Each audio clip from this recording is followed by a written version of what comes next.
Zdravím vás všechny, já jsem Arke700 a vítám vás u mého dalšího videa o Minecraftu. Jak vidíte, tak se mi to tady zvětšilo. Já jsem to tady zvětšil, trochu jsem stavěl mimo video. A jak vidíte, tam už hoří zombík, jelikož je ráno. Začal jsem zrovna teďka natáčet, hned jak vyšlo slunce. Takže asi tak. A creeper už na mě běží, takže ho jenom zabiju. A doufám, že u mě nebouchne. Vidíte, nebouchl, ještě tu je tenhle ten, tak nechám, ať zhoří a vezmu si od něho kost. Kost budu později potřebovat na to, abych vycvičil psa a měl aspoň nějakého společníka, takže zabiju i tohle pavouka. Jak vidíte, mám oko od pavouka, které sice můžu sníst, ale bude mi ubírat životy. Takže asi tak. Dneska vám chci ukázat, jak tady postavit plot, jak postavit teda plot. To tady trochu zničím, abych měl více místa a taky, aby se mi sem nikdo nedostal. Tak to tady trochu odbourám, bude to určitě lepší a nikdo mi tam neskočí, protože plot nejde přeskočit. Takže asi tak. Tady to tady všechno zničím a můžu jít dovnitř. Tady si udělám dveře potom, takže to tady zbourám, jelikož už to tady potřebovat nebudu. A vidíte, že jsem přidal i PC, krabici jsem jenom trochu přesunul, už mám i dvoje dveře udělané, takže tak, položím je sem. Jak vidíte, když položím dvoje dveře, tak se spojí a budou se otevírat takhle. Takže teďka dřevo, nějaké tu mám, a tak si ještě vezmu. Takže nejdůležitější je udělat tady tyčky a potom už jenom takhle tak furt dávat. Takže to sem tak dodávám a ještě tady, všechno si to vezmu, mám jich 28, což mi bude prozatím stačit. A udělám si tady takový plot, kde potom můžu sadit a stavět. Později vám ukážu takovou menší farmu, jak udělat a spoustu jiných dobrých návodů. Takže takhle tak, mám tady místo, vyhloubím tu ještě díry, abych tam mohl potom pustit vodu, která mi bude zalívat moje sazenice, které tu budu mít. Takže tady a ještě tady. Abych tu měl docela hodně toho postavit. Takže tak. A zajdu si pro kbelík a naliju tam vodu. Jak vidíte, už jsem zvětšil i náš bezedný zdroj. Udělal jsem si takový jako bazén. A tady mám kyblík. Tak. Teďka stačí akorát vzít vodu. Jak vidíte, nevyprchává. A naliju ji sem.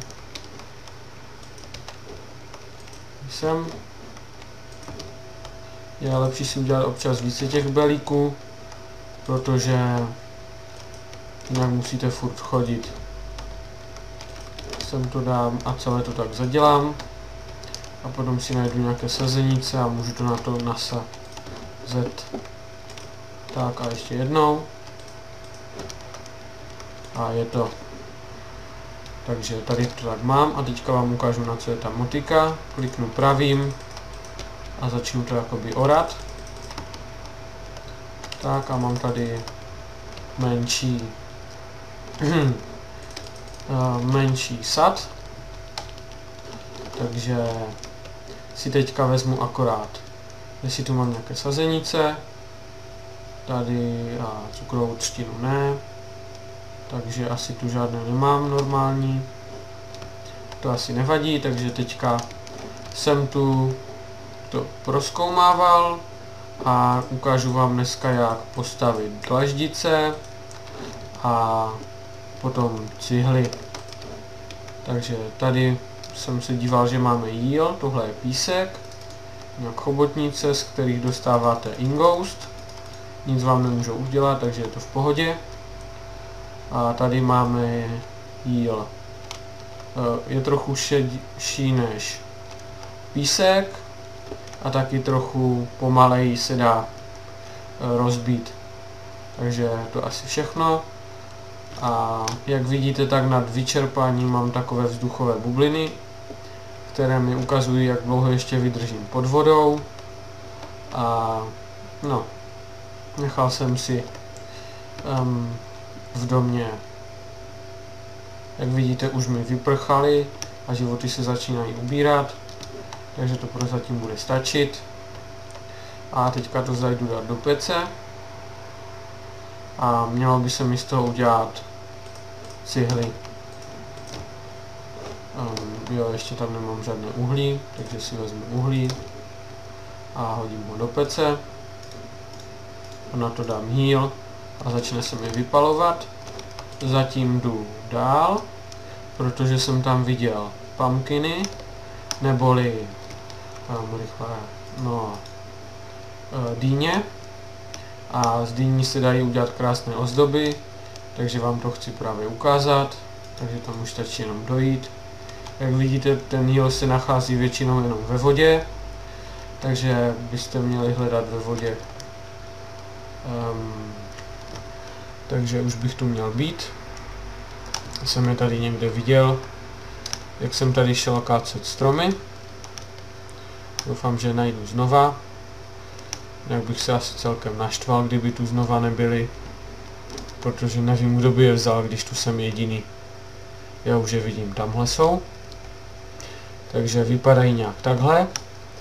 A potom si do nich dáme už jenom torčku, neboli svícen, a budeme z toho mít svítící, něco jako na Halloween. Takže to zničím a vezmu si to domů.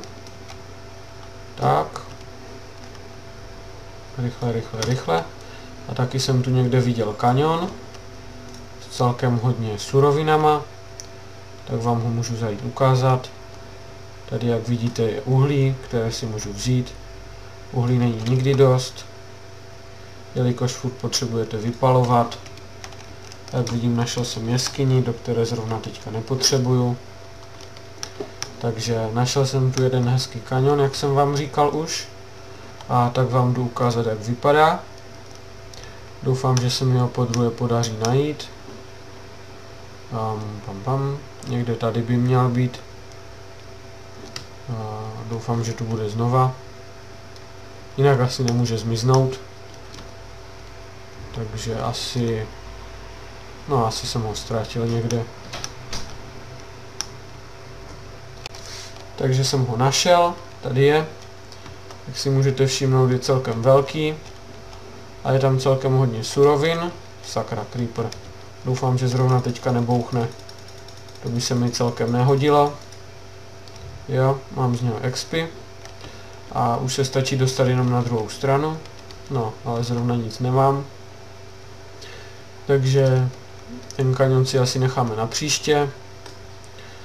A nebo zkusím udělat trochu hlíny a budeme tam dojít. Asi už vím, kde si příště postavím dům. Bude to asi tady nad kaňonem. A dolů si udělám cestu a budu tam hloubit cesty. Tak, to mi bude stačit. Nejvíce mě zajímá tamhle to železo. Takže zmáčknu Shift. Ať půjdu jak chci na okraj, tak nemůžu spadnout. Jelikož ten Shift tomu tak trochu zabraňuje. Takže to přelezu. Vidíte, už jsem skoro na konci. Tak a už stačí jenom se nezabít skokem dolů. Tak tady si to vysekám. Jak vidíte, je toho docela hodně. A taky mi jsem zrovna spadl štěrk, což mi celkem nevadí, jelikož štěrk je něco jako písek, vždycky spadne dolů. Takže takhle. A ještě se podívám, jestli tu není nějaké další. A jak vidím, tak asi ne. Takže si už vysekám cestu nahoru. Doufám, že se mi nezničí krumpáč, protože bych celkem nerad. Vidíte, už tu jenom hlína, takže to půjde celkem rychle. Máme ještě. Tak a už budu nahoře. Doufám.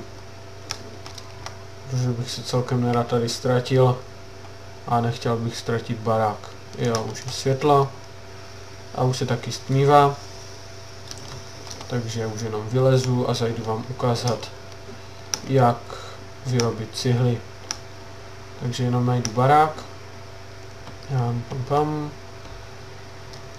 Sakra, kde je? Už je tma. Doufám, že tu někde bude. Takže to tady jenom přeplavu. A zkusím ho najít ještě než se setmí. Tam bude.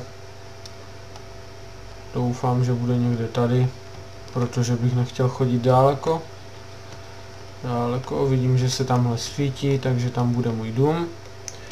Jak vidíte, tady jsou psy. Zkusím nějakého ještě ochočit, než bude úplná tma. Dají se ochočit pouze kostma. Jak vidíte, už na mě jde pavouk. Takže tak. Tady mi svítí, takže jsem ho dobře našel. Psi tu jsou, takže vám ještě zkusím ukázat, jak je dostat. Takže vlezu do domu. Zavřu, aby mi sem nikdo nevlez. Jak vidíte, mám cihly. Teďka je stačí dát už jenom do krabičky. A mám tady takovéhle cihly. Můžu si jich udělat kolik chci, protože bych z nich potom chtěl postavit střechu. Sakra, pes, 5, tak, mám jich 6.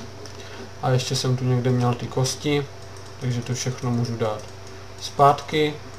Kdyby mě náhodou zabili, tady mám 2 kosti, doufám, že to bude stačit.